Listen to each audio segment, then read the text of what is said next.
All right. Hello, everyone, and welcome to the first episode of Maritime Mysteries of the Flathead with Kyron Zimmerman and Jeremy Weber from the Big Fork Eagle. How you doing, Kyron? I'm doing great this morning. How about yourself today? I'm doing pretty good. Nice. All right. So hopefully over the next couple weeks, months, years, however long this project goes, we can let people know what's going on and what we're finding underneath the waves in Flathead Lake and beyond. Can you tell me a little bit about this project and how it came to be? What do you guys do exactly? Right on. So, I grew up here in the Flathead and, recreating on Flathead Lake every summer. And, I was ice fishing in the winter. You always see what's above the water, beautiful mountain vistas and, everything that's above the water. But I have a bit of a different interest. When I'm out there, I'm always trying to explore what's more. And surprisingly, there's actually tons of history that's underneath the waters of Flathead Lake that hasn't been surveyed very effectively. So at a pretty young age, I got certified in scuba diving, and exploring the underwater world has always been a pretty major passion of mine since then. Getting certified here in the Flathead, you really don't have much other opportunities to go diving. And, it's like you can not go over to the Great Lakes or, go out to the Caribbean or the ocean or anything. So we have this amazing resource right here in the Flathead Valley, which is Flathead Lake, the Flathead River system, and neighboring watersheds, where there is a lot of history just locked up underneath the water. So diving down and revealing or showing or documenting what is there. It's just a part of our history that has been overlooked for so long. Up until recently, we haven't had the technology that allows us to dive to the bottom of Flathead Lake. Now I'm running advanced sonar imaging and ROVs, and of course, diving technology has advanced so much where we can actually go down and effectively document these sites. So I guess with my history in diving, kind of what led up to this project is, with my background in diving and my passion for, science communications, educational resource development, I really kind of gravitated towards photography and videography, documenting for scientific purposes, put those two passions together, like, hey, let's go ahead and document and see what's underneath Flathead Lake. I know you did some projects outside of the U.S. and around the area, but how did you end up back on Flathead Lake? Ooh, that's a good question. So back in 2011, I started traveling for conservation work first. I went down to New Zealand, did a bunch of work with New Zealand Fish and Game, and had a really amazing opportunity to dive and document fisheries management so that they can develop a better comprehensive database for their freshwater fisheries, documenting how agriculture was impacting their rivers and lake systems. So to go along with the numerical data, all the scientific sensors that they were deploying and collecting environmental information on, I was employed to dive and document what those scientific numbers represented. And it was an amazing, amazing process. They dropped me off in these high tributaries above the irrigation zone. I would drift down, just like floating, snorkeling in these rivers, taking pictures of everything that I saw. Trout, health of the trout, birds, fish, anything that was interacting in those river systems. And of course, clarity of the water, how much algal growth was developing. And over the course of a couple of days, I would drift into the agricultural areas. And then you can see immediately once it was almost like a pretty well-defined line when farmers or the river was being affected by agriculture. The health and conditions of trout and bird species really started to degrade. Once irrigation really picked up kind of in their summer months, like the whole river stretch would essentially dry up below these dams, these irrigation dams. And then just documenting the process of these fish getting isolated from the main tributary, the water just disappearing, and these trout essentially suffocating, right? It was a really impactful video survey. When I came back to the United States, I was eager to just continue those skills and continue to develop my passion for underwater film work. And looking out over Flathead Lake, that's just a big open opportunity, it was calling to me. So, absolutely. So what is it exactly that this project is looking for underneath those waves? So It's not common knowledge, but before there were roads built around Flathead Lake, this was in the late 1800s, early 1900s, steamboat traffic was the only way, material could be easily transported from Polson up to Demarsville, up to the old township of Holt and Kalispell and Columbia Falls. The lake was our primary highway at the time. And there was an immense number of commercial vessels, private vessels, that operated on Flathead Lake from the late 1800s all the way to the 1920s and 30s, and a lot of those boats did meet some demise or another. A lot of wreckages at the bottom of Flathead Lake, a lot of materials at the bottom of Flathead Lake, and we're just going to see what is actually down there to develop a more comprehensive survey or a comprehensive analysis of what is at the bottom of that watershed. Flathead Lake, as you know, it's a very popular recreational site. As more people come out to recreate on Flathead Lake, those archaeological sites could be at risk of being destroyed or altered. And one of the things that I feel is really significant is we could potentially lose this archaeological resource. We can lose this part of our history and not really know that it's there to begin with. Another really big concern is if zebra mussels or quagga mussels or other aquatic invasive species can get introduced. The mussels especially could significantly alter wrecks underneath the water. Indigenous sites underneath the water as well that have been either deposited there at the time of their making or, with Kerr Dam being put in, these sites have been flooded. So having an archaeological record documenting where, what, and how these sites are presently, it's the best way to preserve them for future generations. So do we know of any sites that have already disappeared? Well, again, this is kind of a new survey, right? Right. A big part of this first year is to document what's there.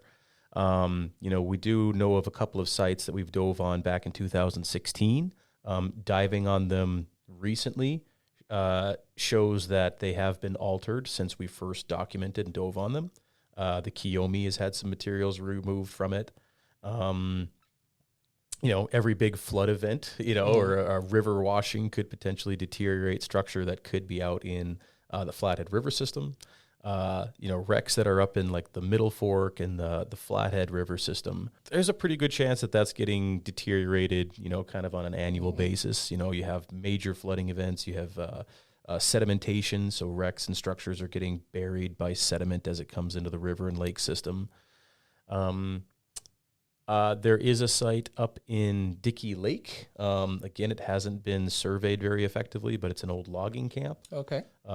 Back in the 20s and 30s, they would pull logs onto the ice, and that's where they would have their timber sales. And actually, it's quite interesting because, a lot of that material has either fallen through the ice or sunk. And, people are going out there and removing, oh, here's a cool pickaxe, or, oh, here's a cool saw. And they're not really realizing the historical significance of that site. Right. Anything that's been, lost, quote unquote, lost or abandoned for 50 years or more, that's it gets integrated into the Antiquities Act. So, newspaper tin from 50 years ago, it was litter back then, but now it's part of a historical context. Interesting. So it's a good part of this project is educating the public, like, hey, history is being made every day. And that old Lee Craft boat from the 50s, guess what? Now it's considered a historic site, and it's part of our culture and part of our history. And it's important to document that to have available for future generations. So how do you know where to look and what to look for? So there's a very good team that I'm working with. We've got Kyle Stetler and Ed Gillenwater. They're amazing historians. They've done a significant amount of research on the history of Big Fork and the Flathead as a whole. So you'll look for articles. They'll reference a shipwreck here and there, trains getting derailed in the Flathead. So it's amazing that there is a lot of history that's already out there, but not pinning it down to a particular site. Just talking with the public, we have a very amazing community who are, they've been in the valley for generations. So they'll tell us stories of, their father or their grandfather who was on one of these boats as they sank, or have a personal story or a family history associated with this history. These wrecks, these boats, these trains. A lot of logging history and talking with folks, or actually interviewing people who have personal experience, is a very cool piece of our history that we can still create. And oftentimes they'll drop some pretty interesting nuggets as to where these wrecks lay today. Nice. So what kind of technology, what kind of equipment are you using to explore these sites? Ooh, right on. So this is where I'm most excited about this stuff. So the first tool that we're using, as far as hard equipment, is the side scan sonar. A local community member donated this amazing industrial grade side scan imaging sonar system that's towed behind the boat. It looks like a big torpedo, and that can send out echolocation waves, right? Echo sounding through the water, and it'll return a beautiful image of what's on the bottom. And the amount of detail that this piece of equipment can produce is fascinating. So with a boat, we're towing transect lines. We have a preset map of where we want to follow, and we're towing the towfish behind us, and that's returning what images or what's on the bottom. So that's our first line of investigation is, deploying that towfish, marking targets with the GPS. Once we have a cool set of targets that we want to go actually dive on, we'll take the boat to where those waypoints are, deploy ROV. So ROV is a remote operated vehicle. It's essentially an underwater drone. It's equipped with cameras and thrusters so it can navigate around. Manipulator arms. One of my ROVs has a cool little gripper, so if we do see anything, you drop your car keys or whatever, we can recover it really easily. And the ROV is our first line to go and investigate these sites. So to verify, is that a boat or is that just a really cool, conveniently stack of logs sitting at the bottom, right? So we'll kick the ROV over. We'll pinpoint where the site is with the GPS that's established on the ROV. And depending on the depth, if it's within diveable limits, we'll send divers over, and that's where we'll collect a detailed photo scan or a three-dimensional rendering or a copy of this wreck.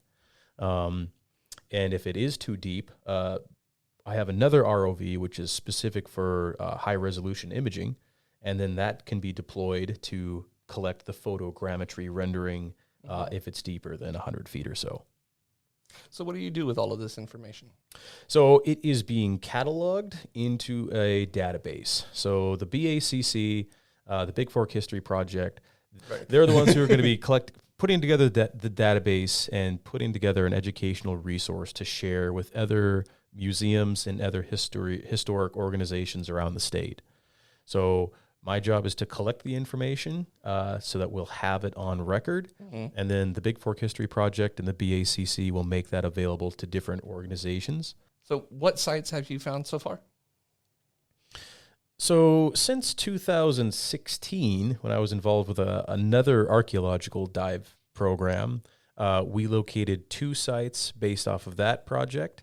And last year we did a really detailed, comprehensive survey of the O'Brien lumber mill, or the Summers tie mill plant. Mm-hmm. A lot of material, a lot of structure was submerged when the Kerr Dam was put in. And also a lot of structure was either bulldozed into the lake after, fire events or, other events. They just bulldoze up. Well, here's a bunch of material. Here's the remnants of the original lumber mill. They just bulldozed it in as riprap, or essentially like water break.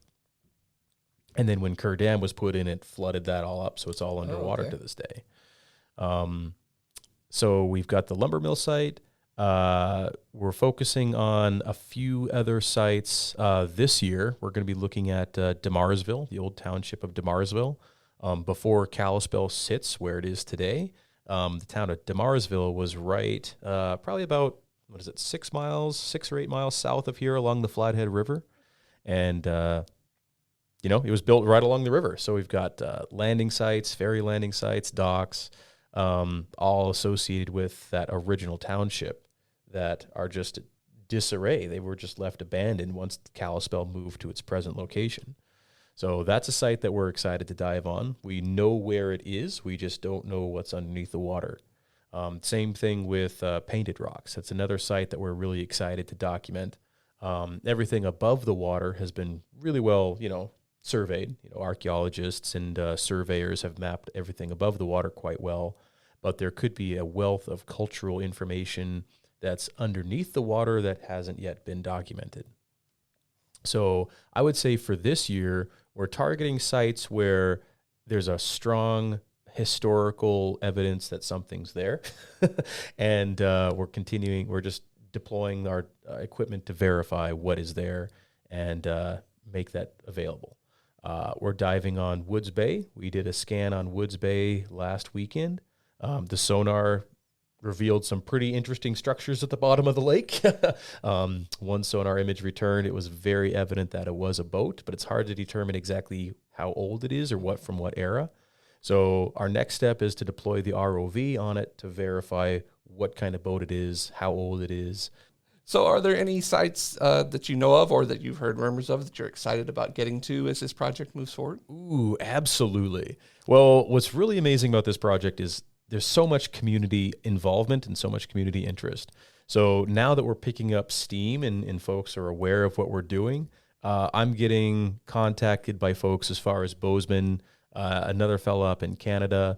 There's a lot of interest in advancing this project, and people are sharing their personal stories and sharing kind of like family rumors. Hey, there's a gold dredge up here next to X Creek, out in Woods Bay. That's one of the reasons that we were targeting there was a local resident of Woods Bay was telling us about a boat that their family was on. Their parents were on this boat. So they have a lot of cultural or just like personal connection to these wrecks in our waterways. And they're like, yeah, let's find them. Let's check these out.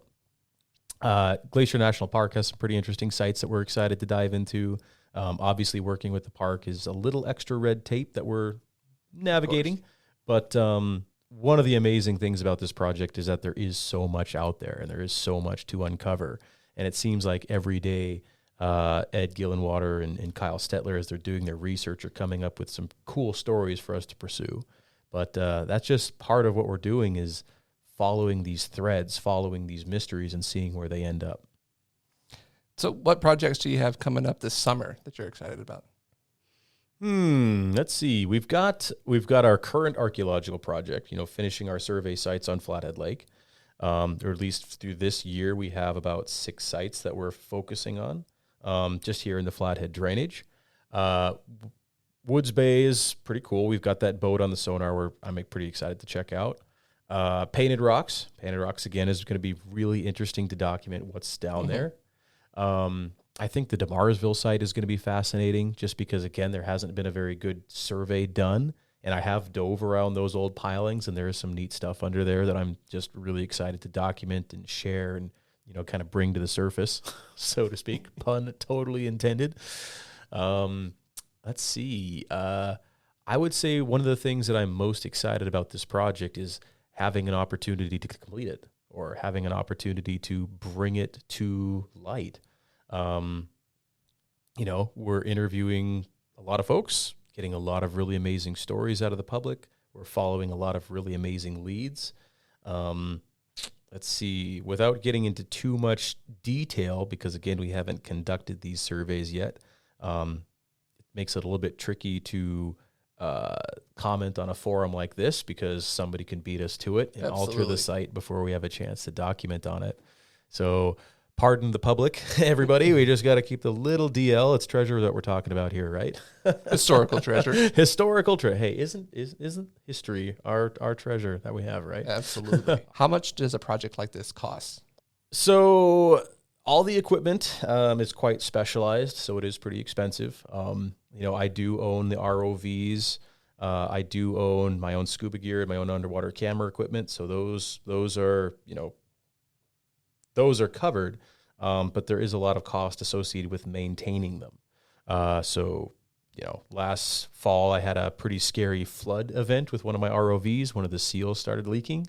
So as I'm dropping down to about 200 feet, all of a sudden I start getting these alerts on my surface computer. Like we got a flood, SOS, SOS. I'm like, oh man. So when a waterproof object suddenly becomes not waterproof. There you go, right? In 50 years' time, it'll be a historical relic. So you can dive on it again. You can dive on it again. There you go. It's called planting evidence. No. And anyway, that was about $2,000 to get everything replaced and repaired and operational for this upcoming season. So yeah, like what we're doing, it's not cheap. We have an incredible amount of volunteer support, so that's helping, keep costs manageable. Typically I like to run a crew of about 4 on a boat, one captain, me operating the sonar or the ROV, somebody documenting and sharing or documenting all the information that we collect. And then a 4th member to assist, when and where is available. Right. So those are a lot of people to be involved with the project. Really grateful for them. The members that have volunteered to contribute their time has been amazing. This year we raised about $26,000, and that's enough to effectively conduct an initial survey on these sites, right? More funding is going to enable us to do more detailed surveys, get more images, collect a larger photographic rendering of each site that we are documenting. So this year, to cover about 5 sites, we have a $26,000 budget. Okay. So by no means is that enough, but it's enough to get us started. Yeah, so we're always looking for support from the community. This is an amazing project, and there's a lot of community interest. So we are continually looking for support. If you have the opportunity or the interest to offer any financial support, please reach out to the BACC office. They are managing the finances for this particular project. If anyone out there is interested in supporting, please check out the Big Fork Arts and Cultural Center. You can find them at baccbigfork.org. And anything that you guys can contribute is really appreciated and help moving this project forward. All right, everyone. I think that's going to be it for our first episode here, but hopefully we'll have a lot more of these coming up over the next few weeks, months, and years as we learn more about the mysteries that are underneath the Flathead and beyond. See you next time. Thank you.